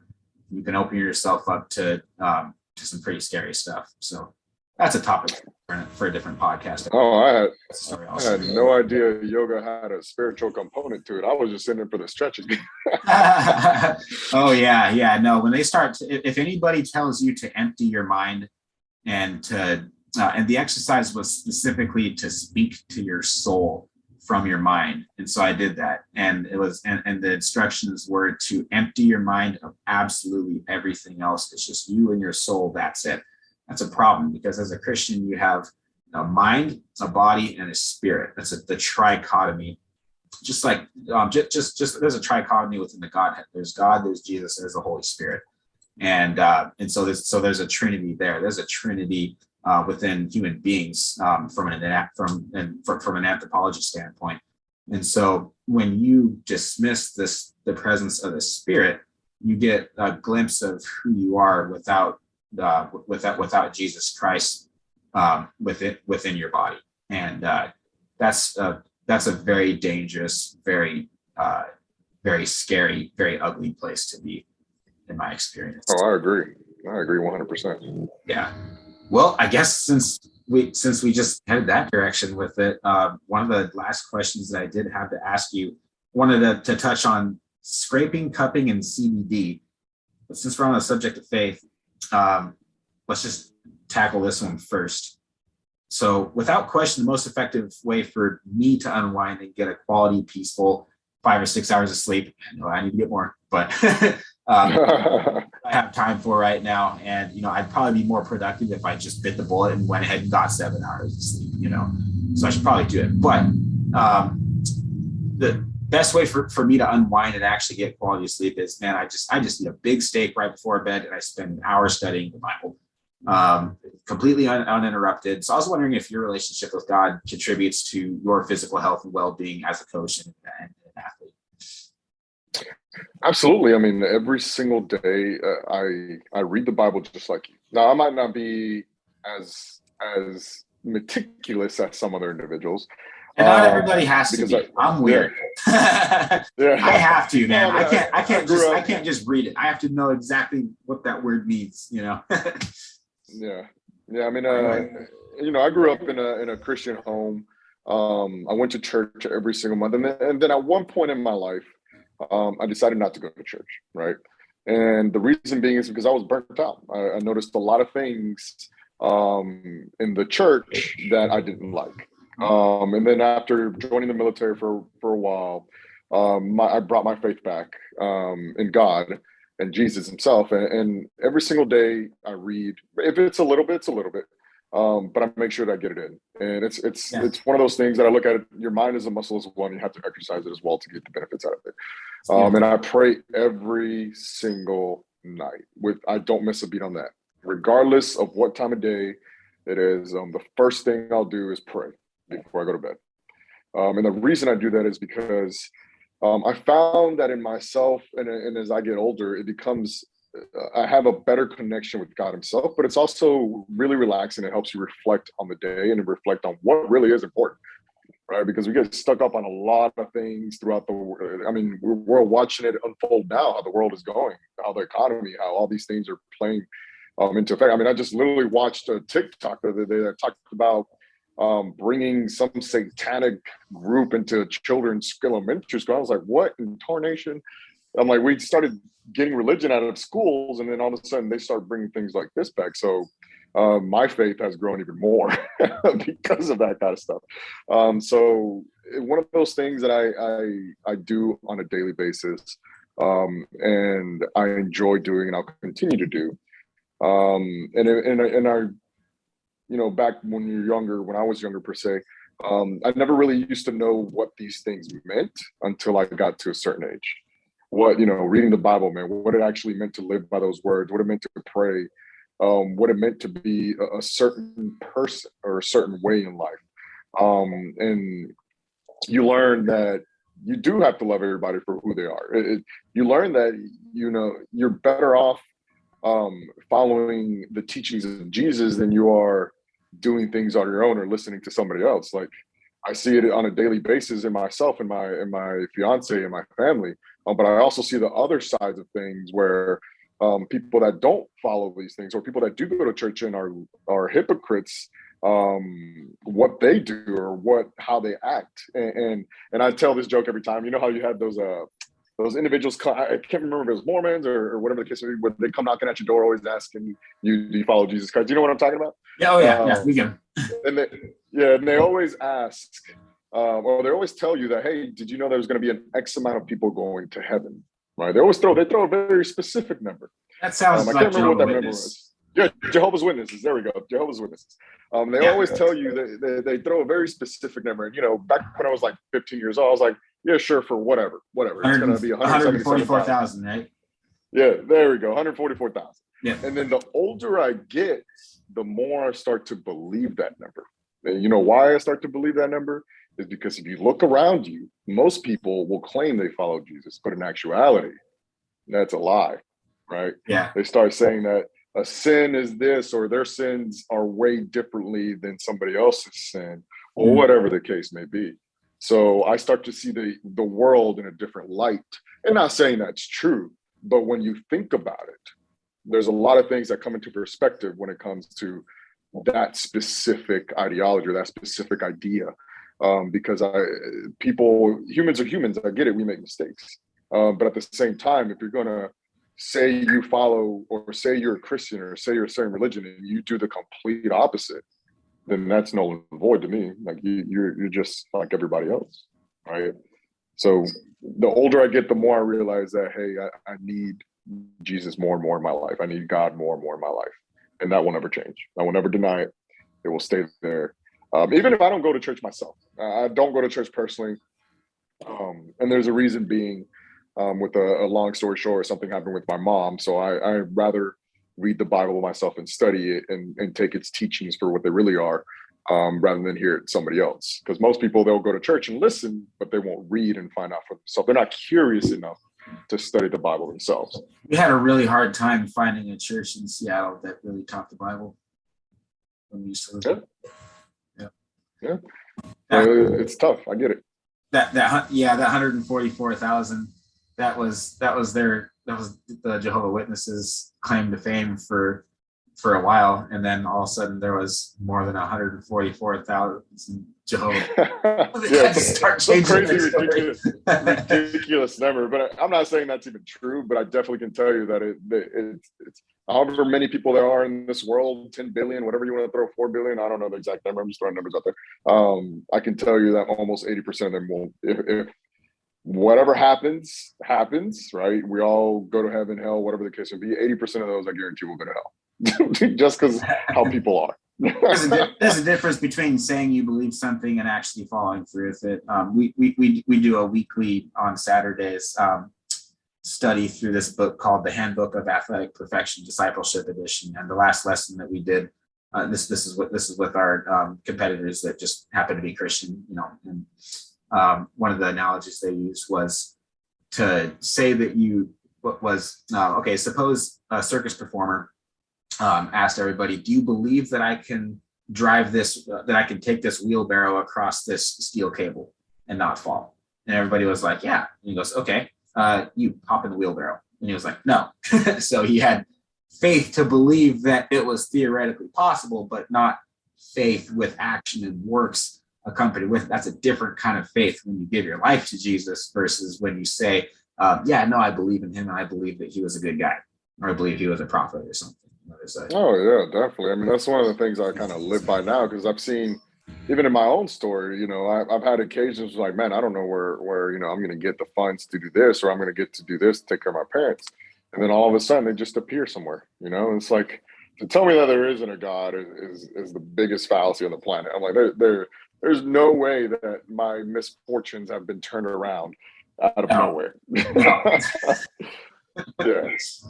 Yeah.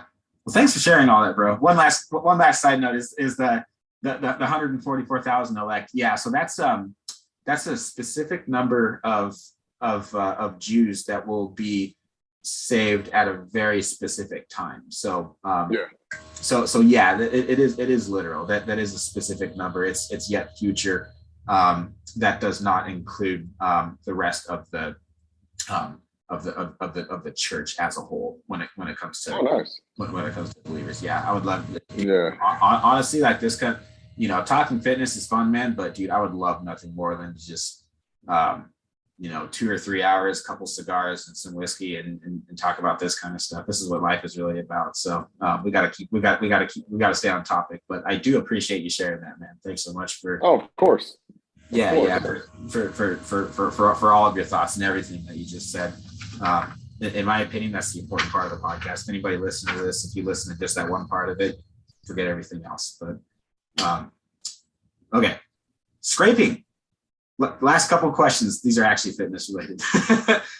What the? I don't even know what it is. I've heard so much about it, and have a whole bunch of other bodybuilders telling me that I should get into it. What is this stuff? What's the hype? So I don't know how many years ago exactly, but the Chinese invented something called gua sha. And basically it was getting a tool and rubbing it across your body or specific pain points to relieve that pain. And so I started diving into this when somebody brought that tool to me as a gift, and I did it myself. So for example, I had very limited range of motion. I had shoulder flexion issues because of my lats that were very, very tight. So I decided to utilize that tool against my lats, and it causes this little blood pooling called petechia. So it's little spots of blood that start to occur. What it does is actually, everybody knows, well, not everybody per se. If you look at, I'll give you an example, fascia. Fascia is one of those things that surrounds the muscle tissue. And if you don't know what that is, just look at a ground beef when you go to the meat, and that plastic film that covers that ground beef. Think of that as your muscle, right? It's the fascia. That plastic film is fascia, and the ground beef is muscle. So when that fascia, that plastic gets very tight, it gets very restricted, and it causes that muscle to have its range of motion very limited because there's restrictions in those areas. So what this tool does, it helps realign those fibers into the orientation of the muscle fibers or the muscle tissue itself to provide that or restore that range of motion. Again, this is a very quick fix. So if you think foam rolling with Theragun is super beneficial, then you'll love scraping because it's instant range of motion, instant pain relief. And I'll do this if I'm doing the same muscle group, I'll do this every other day. And I'll notice that my recovery is way better. My tissue extensibility is way better. I'll be able to have newfound range of motion. You can even do this right before a session when you're about to lift. Let's just say you have very tight pecs like you do, and you want better range of motion, use that, and you'll see that you have significant amounts of increase in range of motion. And it's a quick fix. Okay. So yeah, it's super beneficial. I bought the tool. I got a tool. It's a metal tool. I bought it off Amazon. I think it cost me maybe like $150, but it's a fancy one. There's way cheaper than that, of course. And I use that religiously. Like if there's one tool I would take away, if I had to throw everything else away, it would be that tool. Wow, that's fascinating. Yeah, that sounds like our next investment, man. It also sounds like too, because it's for business purposes, right? Cool. Okay. Is there a specific one that you recommend? Maybe I could put it in the show notes. Not really. I mean, it really comes down to preference because they develop different tools. The one I use is made common out of, sense. Look it up, see if it has good ratings, buy it. yeah, pretty much. I mean, the one I use is a little bit more formal. It's made out of steel, so it's a little bit more durable. The other ones I've used are made out of stone. So if you drop that sucker, then it breaks. So we got 2 questions left. First one is cupping. This looks outright scary. Why do so many athletes do this? Cupping is the same concept as scraping. It just helps kind of detach the skin per se, I guess we would say, from the muscle tissue itself and give it a little bit of breathing room to relax and realign itself. So cupping is very super beneficial. I've actually done it myself, and the benefits were exactly the same as scraping. So realistically, it comes out of preference. So you can either do cupping yourself or scraping. I prefer scraping. It's just easier. Cupping takes a little bit more technique, and you have to actually learn how to do it, or else you can bruise yourself badly if you do it incorrectly. But it's the same concept. It just helps realign that fascia back into its place correctly. Cool. Oh, and I was going to tell you that analogy that you had with the fascia, with the ground beef and everything. I've been reading on fascia and trying to understand the different parts of the science of how muscle is built. And I think the way that you explained it was it really gave me a visual, and a light bulb went off. So I just wanted to think. Because I went through some training that actually helped me with understanding and learning fascia. So fascia just integrates systems of muscles. So there is this thing as fascial training. All it does is trains your body to utilize all the muscles for that movement correctly. So it just integrates your systems. It's more like functional training. It just integrates systems to work efficiently. That's why I do fascial training or functional training for a lot of my clients, because most people are not us. They're just average individuals looking to stay healthy, and we want to make sure that they're able to move healthy. So that's one of the things I utilize to help them move better and ease their pain if they have any at all, and to function optimally when they're in the gym. Yeah, good stuff. Awesome. Okay, last question is CBD. I use a non-THC high-quality CBD cream every single day as needed on my neck, chest, glutes, and lower back. How does this help? Are you a fan of CBD? I haven't. I've done research on it. I've never realistically thought it was beneficial to me per se, but I know what it does. And what it does, it's reducing or releases some sort of chemical to inhibit the neurotransmitters in that particular muscle group. So it reduces the tension and rigidity that has that muscle. We use it a lot for patients who have like spasms. So we help decrease that drive there. That way that muscle can stop overguarding and create pain. So it basically just lessens the pain receptors and lessens the neurotransmitters from doing their job correctly. So it's not a bad thing per se, but it's not going to aid you in anything other than, just decreasing a little bit of muscle soreness and pain. In recovery, like if it's beneficial to you to feel less pain, then yeah, for sure use it. But other than that, to me, it's not as beneficial as the other tools. So, all right. Where can people go to find out more about you, Bernardo? You can just follow me on Instagram at BRC Coaching. It's the best place. I'll start posting a lot more content here in regards to a lot of these things as well, because I like to educate people when it comes to lifting weights and training for their best interest. Because most people do a lot of exercises in the gym and spend too much time in the gym. And realistically, like there's no need for that. Right. We all know that. I mean, you can say my name. You don't have to talk to me in third person. Well, Cole, you shouldn't be in the gym for 3 hours. I'll tell you that. So yeah, I mean, you can follow me on there if you want to learn a little bit more. I would love to have and teach you. And it's always a good time for me to educate people. And if you have questions, feel free to ask, as always. Thanks, bro. I love your Instagram content too, especially your reels. They're super funny, just like your facial expressions and everything. It's like I can you're cracking up. Oh, I appreciate it, man. You should do more. Yeah, I'm trying to get on the reel game too. Those are to make a post and be done with it, but putting some effort and some into some reels and some higher quality content is never a bad use of your time. So.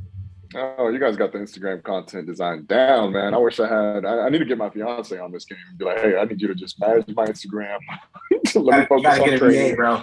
It helps. You gotta get some help with it. Yeah, no, it is my Instagram profile is a team effort. Yeah. Oh yeah. No, I see. You guys are doing really good, man. I'm proud of you guys. It's impressive. Appreciate it, man. Backs against the wall. I don't got a job like you, man. It's like this or nothing for us. Sometimes I kind of wish for that.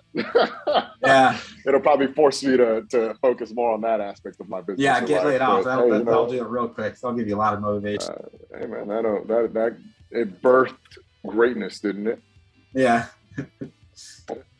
Yeah. Brought us to brought a lot out of us, that's for sure. Yeah, it does, man.